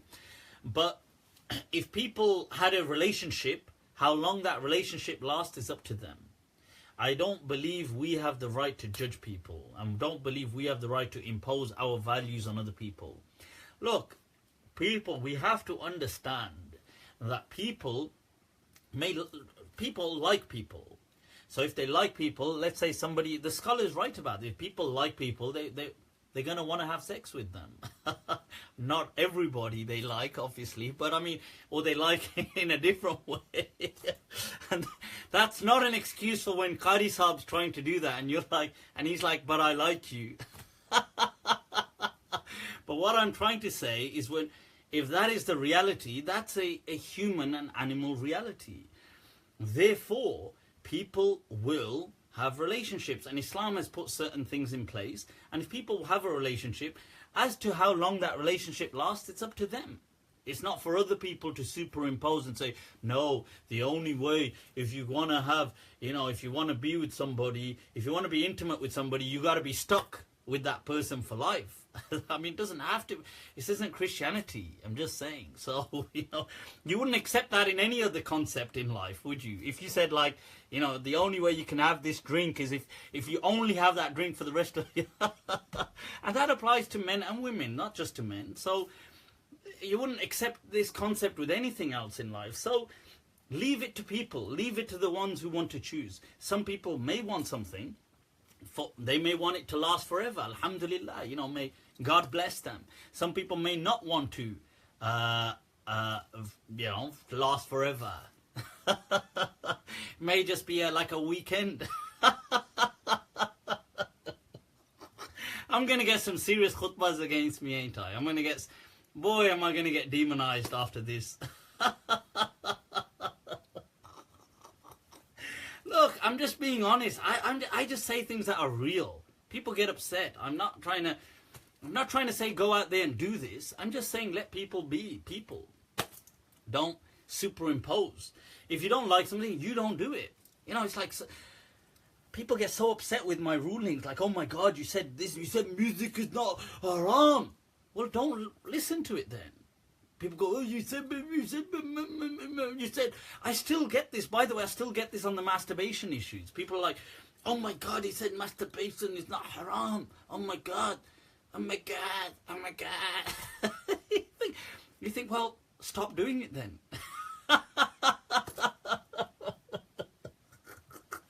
You think, just like, okay, if you, all right, do you mind stopping? And he's like, and the person's like, why is it haram? I'm like, no, because it's inappropriate, because I can see you.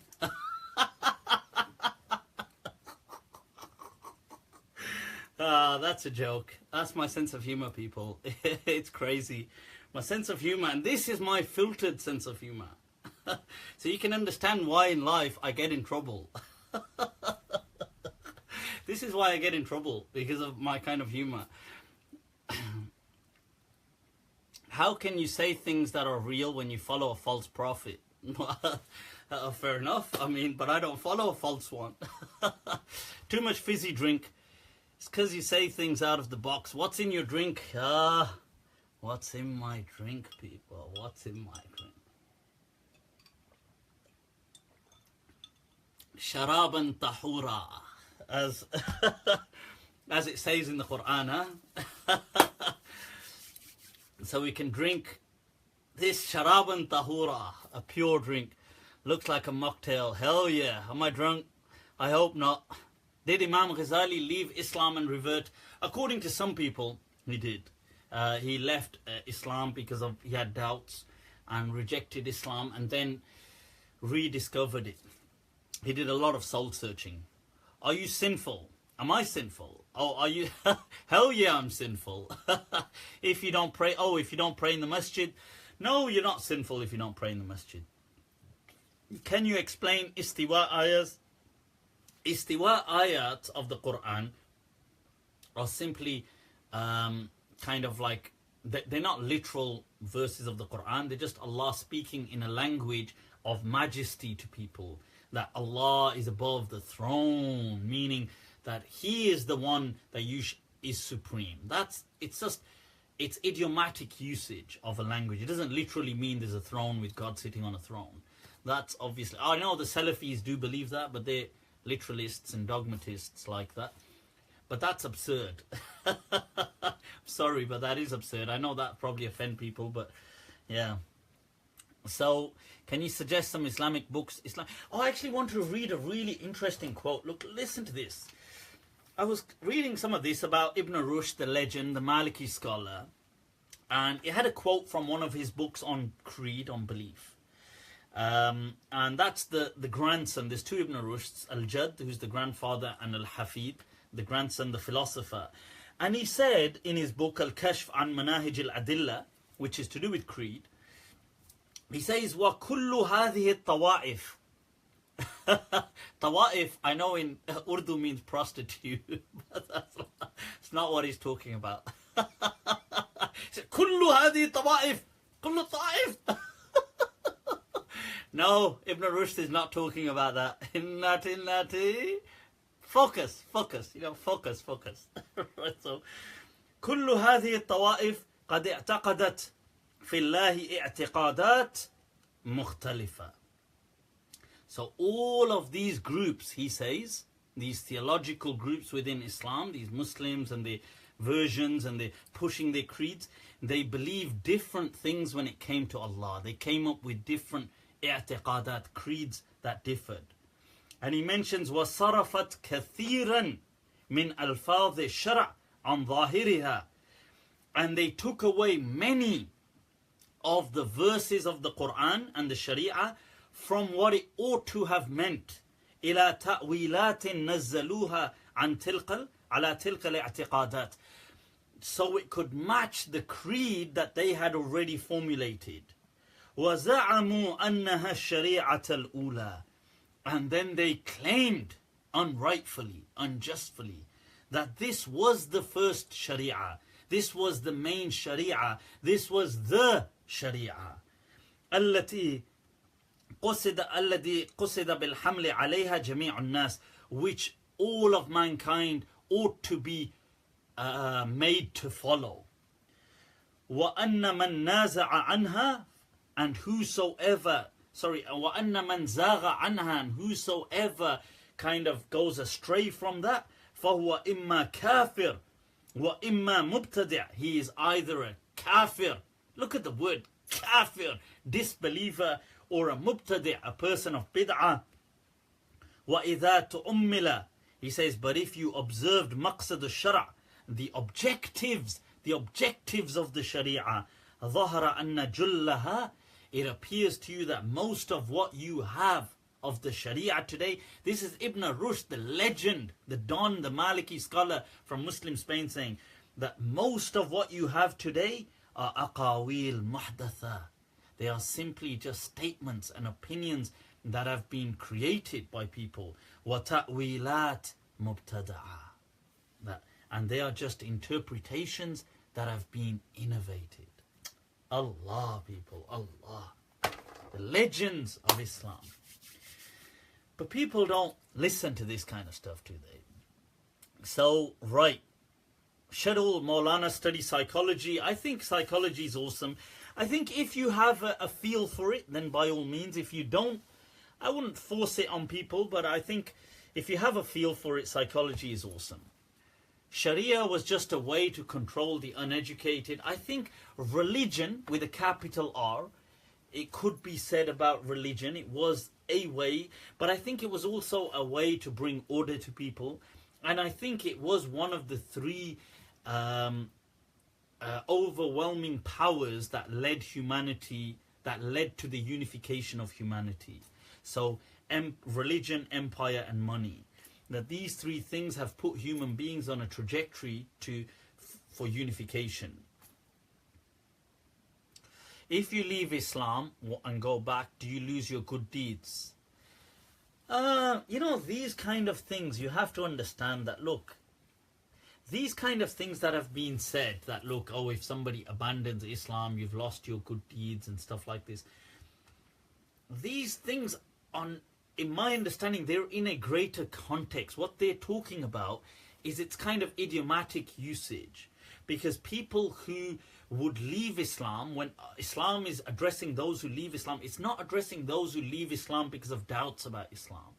It's addressing those people who would betray a community at that time and become traitors and jeopardize the lives of those individuals. That what it was saying to them is, after all this good you've done, this act of betrayal of yours, so what use is that good? What use? Like, imagine you gave charity, you helped, you did this, and now you betray an entire community that helped you. You betray them, which leads potentially to the loss of life. What good was your charity? What good was your prayer? It was useless. That's what these verses are saying. These verses are not kind of saying, oh, I have doubt about Islam, and like my credit is like a bank statement, it's going down, and now I'm in the red, I'm bankrupt. It's not saying it like that. Some Muslims unfortunately push a belief like that, and Islam suffers, and we all suffer as a consequence. Do you think it's wajib to learn Arabic? I would definitely say it's mandatory to learn Arabic according to somebody's capacity. But what I mean by mandatory is not the you will get punished if you don't do this. I mean, like, it's a must. Like, it's a must to do in life. Like people will say, like, a must to do in life is to do this. Just as I believe it's obligatory for people to learn how to read and write, or it's not that they're going to get punished, but it's a must in life. I would say for Muslims, as a commitment to their faith, it would be a must to their capacity to learn Arabic. But I tell you, put that aside, people. It is an amazing language. Wallahi. Amazing. The fact, if you don't want to learn it for that, just learn it because it's a beautiful language. It is. And just learn it just for a language. And arguably, there is debate within psychology. It may even enhance your IQ. Learning languages possibly may lead, there's debate within psychology, but to sharpening and enhancing a person's IQ, because language is difficult when you learn new languages, because the mind is put under so much pressure, the intellect, and therefore that is one of the possible ways to improve IQ. Learn it to get a rishta. Why not? Arabic speaking women out there, God's gift to man. So why not? Language, it's a beautiful language, Arabic is. And if you've learnt Arabic, then Spanish is a beautiful language, I tell you. Right? What is your personal view on multiple wives? My personal view meaning what? Like meaning, is it permissible in Islam? I think, of course, it's permissible. Do I think people should do it? Is that what you mean by my personal view? I think people to their own devices. Okay, I think people to their own devices. relationships are difficult and tricky, and I don't know, each relationship is different, so I don't know what that, you know, I don't know how people would do it, but then everybody's different. I don't know. And I think the way we have are the rest chopped liver. What does that mean? Oh, hello, are the rest chopped liver? I don't get that. Right, the thing is that I think the way relationships are treated and this whole thing of the way people deal with talaqs and stuff like this is absurd, honestly. And it is unfortunate, and a lot of men, you know, they all this thing about talaq, and now we don't know where the woman is, and now we don't, you know, I had this, because I assist some organizations, some Islamic, you know, sometimes the Islamic councils and things like this, sometimes on the counseling matters, some matters of counseling, I might assist them, or in some other kind of rulings and stuff like that. So I end up speaking to people going through relationship issues. And I was speaking to this woman. Now, she didn't know who I was. I mean, she knew that I was a scholar, learned person, but didn't know me by person, for example. Now, she was told, now check this out, this is real. She asked, this isn't a laughing matter. She asked that, look, I'm looking to get a halala done. Can you believe this? I said, what? And she said, I'm looking to get a halala done. So I said, like, I don't think you understand what a halala is. You're probably asking for something else. She said, no, I'm looking for halala. Like, my husband needs me to do a halala, which is to get married, sleep with a guy, and then get divorced. And she said, well, I've already spoken to this particular masjid in Bradford, and they've told me that they will set it up, and it's going to cost me £500. I was like, what the hell? Not only are you getting, are they going to charge you as well? £500. I was like, oh my God. I said to her, look, listen, I said to her, I'm not really sure, like, do you understand what a halala is? Like, just in case you mean something else and I'm understanding something else.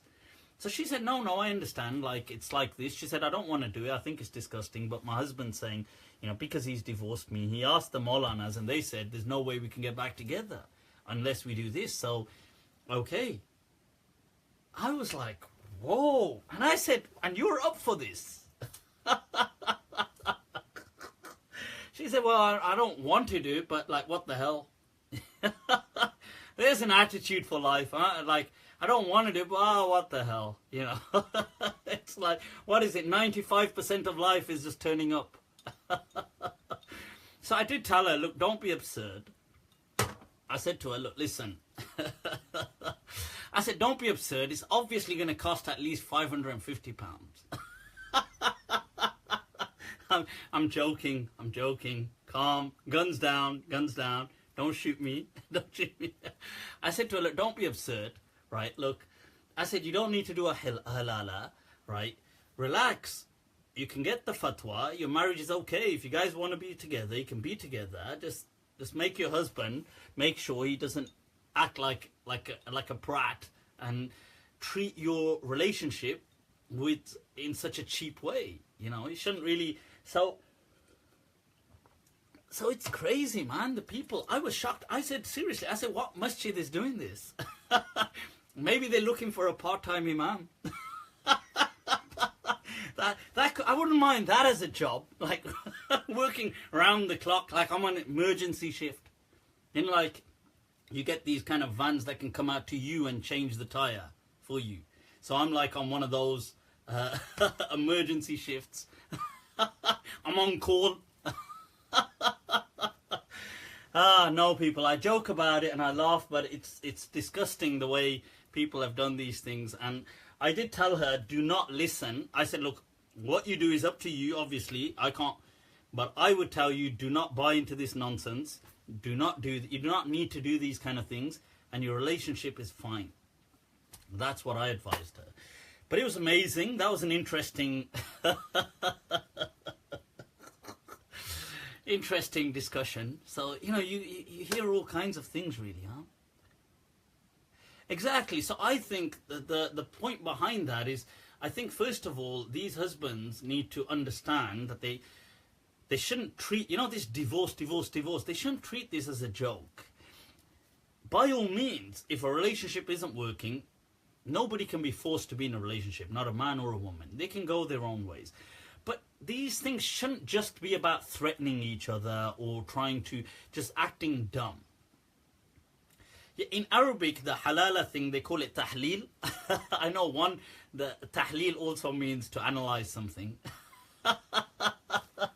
This is... Sorry, my mind, you know, like I say one thing and I already have these 5 different jokes going on in my mind, right? So I gotta, but what this means, there's, tahleel does mean to analyze something, but tahleel or muhallil also means the Arabic halala thing. So I'm putting that back, the onus, I'm not blaming the woman is just a victim in that situation. And it's unfortunate because people kind of drop this emotional blackmail of religion, you see. Like they kind of say, oh, you're going to always be, it's going to be, you're living in sin, this is haram, punishment, blah, blah, blah, blah, blah, blah, blah. It's unacceptable, unacceptable. You see, now, that kind of stuff, I completely am, I don't buy into this word spiritual abuse, but if I would buy into it for things like that. That I would recognize, if anything, as kind of spiritual abuse, where you are emotionally blackmailing people about hellfire and stuff like this. That's the kind of stuff. I don't normally like that word, spiritual abuse, because it could mean anything, and to me it's, you know, but not here, not there. But if I was to ever use it, I would use it in these kind of contexts. Because, you know, where you make people feel so guilty, and they don't know any better, and these people, the BS they come out with, they'll say, oh, it's in the Quran. Where is it in the Quran? They say, oh, it's clear in the Quran. They're going to go to hell. Baap ka raaj hai kya? You know, last time I checked was your dad the gatekeeper of hell. Chal, get him in. You know, what the hell? So, yeah, people. So these are some of the issues. Yeah, but I hope, inshallah, may Allah make things easy. Right, guys, I don't know, unless there's any rapid 1-2 questions, we can wrap it up, because I did start slightly late today, but is there... Yeah, so these are some of the things, but I hope this can, you know, this at least educates, get some thoughts on Ikhwān al-Muslimīn. Come on, Keith Hodge, behave. That's not a rapid question, thoughts on Ikhwān al-Muslimīn. Now, it's a political group. What advice would you give to somebody being an atheist? I believe there is something, but not a God. Sure, look, I think these are personal journeys that people have to take. You can't force belief onto people. It's a personal journey. Let people take it. If they, you know, if somebody doesn't believe, they don't believe. How is he, Malik? How is he unique, please? How was Imam Malik unique? Imam Malik was incredibly unique from all the Imams. Why? First of all, he is known. He represents what is known as the school of Medina, the school of the city of the Prophet, sallallahu alaihi wasallam. He inherited his understanding from the students of the Prophet. So it was a direct understanding inherited in the city of the Prophet. Imam Malik's madhab, he was one of the only Imams who was accepted as a sound scholar of both hadith and fiqh, of the Sharia and of studying hadith. Imam Malik's madhab was also one of the only madhabs that was so, one, it was so firmly rooted in sunnah, in evidences. So it's not a soft target. Like some people might attack the Hanafis for being soft. For example, I'm just giving an example. The other thing, it was so deeply rooted in maslahah, in welfare. It's one of the only madhabs that puts welfare of people at such a forefront. The other thing is that it's one of the only madhabs that spread so far and wide and had sub-schools, ranging from the Middle East to the Hijaz, to Egypt, Northwest Africa, Spain, Sicily. These were all Maliki kind of domains. Another point is one of the only madhabs to have had about 700 years of existence in mainland Europe. That's in and a few centuries in Sicily, but in Spain and the Iberian Peninsula and Portugal. But I know the Hanafi madhab existed in the East as well, in Europe, like Bulgaria and these parts. But in Spain, there was a coexistence of different faiths and an enlightenment. The other thing is, it's one of the only madhabs to have really pioneered this thing of maqasid al-Sharia, the objectives of the Sharia. So Imam Shatibi and the other people who wrote on this were all Malikis, really. So now it's become fashionable to speak about objectives of Sharia. But in Imam Malik's, the madhab is really, the Maliki madhab is the one that really pioneered this and pushed this out there. That the Sharia has objectives and it should always match or meet the objectives, even if, and it mandates that it changes its rulings to meet them, to the extent that Imam Burzuli, the Maliki scholar in the 800s, 8th, 9th century of Islam, he passed rulings saying that the hudud, the punishments, would change in his time, so you wouldn't cut off the hands and things. And he was known as the Shaykh al-Islam in his time, especially of the Malikiyah. So these are some of the examples. It's one of the only madhabs to place such a strong emphasis on urf, on local practices of people. So this is the Maliki madhab, people, the school of Medina. So this is what makes it incredibly unique. So repping the school of Medina all the way. So if you are to choose a madhab, I would definitely advise that you choose the Maliki madhab, but the school of Medina. But it's up to you, whatever you choose to do. If you want to know more, I've got a lecture on YouTube known as the Way of Medina in the 21st Century. Do check it out. In it, I speak about Imam Malik, his life, then about his school and why it's relevant in the 21st century. So you can check that out, okay? Somebody said, what the heck am I watching? No idea. Rula Zughal, no idea. No idea. No lo sé, no lo sé. Alright, so people, with that, I think we should wrap it up. If you do have any questions, feel free to reach out to me. Right, you can, on Facebook, like my Facebook page, like both my pages. If you have any feedback or any comments, send me a message. No hay problema, people. There's not a problem. Reach out to me. I do talk to people. I'm not like one of those kind of, people do. Sometimes I'm not sure. I'll be genuine with you. I'm not sure if people are haters or not. But if you are, so it's good to sometimes, just get things clear. If somebody is a hater, okay, I try not to waste time on them. But otherwise, I do respond to people, send me messages. If you're on Snapchat, you can add me, Malm 2014, MALM 2014. If you're on Instagram, you can add me. You can ask me questions. I will try to respond, inshallah. Other than that, people, we'll conclude with the words that Subhanallah wa ta'ala amma yasifun, that exalted is Allah and transcendent above that which they ascribe to Him. That wa afdalu salati wa salam ala al-qa'il al-mamnoon, that the best of salutations and blessings upon the blessed messenger who said, of God, who said, al-Madinatu khayrul lahum law kanu ya'lamun, that Medina is better for them if but only they knew. Right, somebody said, what time do you start? God knows. I say 10 o'clock, but then because of my DNA, right, I always arrive fashionably late.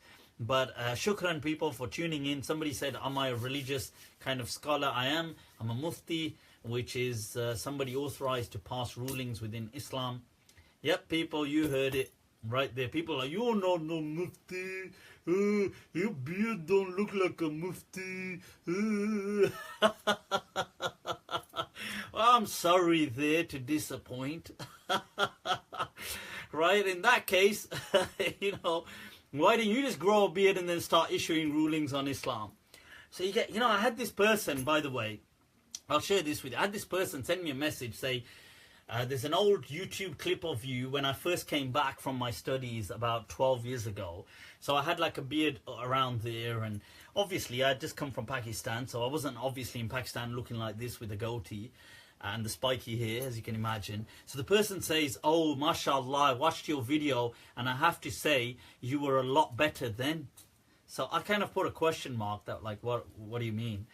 And he said, like, mashallah, like, I think you need to surround yourself with pious people. Because listening to you then, you sound like, mashallah, you've got a lot of taqwa and sincerity, and you know, you seem to be like upon the deen. But now looking at you, you're obviously lost.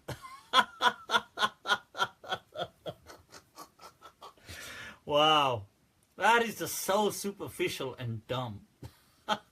That is so dumb that you can't even respond. It's like block. I ain't gonna even. That's so dumb. Like, you look so holy because you've got a shalwar kameez on. Oh. Anyway, people, right. It was indeed right. So you gotta remember. Look, life is a journey, people. We all develop. If my views. If I met that me now, I'd probably be the first person to slap myself back into my senses. You have to develop your thoughts along the way, develop your thinking, develop your research, if you are thinking the same today as you were 10 years ago, what have you even learnt in life? What is the purpose of your life? Like, what, if all my thoughts and opinions today are exactly the same as they were 8 years ago. And, oh, by the way, I'm not allowed to change them. That's so pathetic. Reason, people. You need to always keep developing, enhance yourself. Be open to the truth. Inshallah, I think with that, we'll call it a wrap. Take very good care of yourselves, people. And jazakumullah al-khair. Your support and your kind of encouraging words is always much appreciated, inshallah. Right, so stay blessed. Till next week. Assalamu alaikum wa rahmatullahi ta'ala wa barakatuh.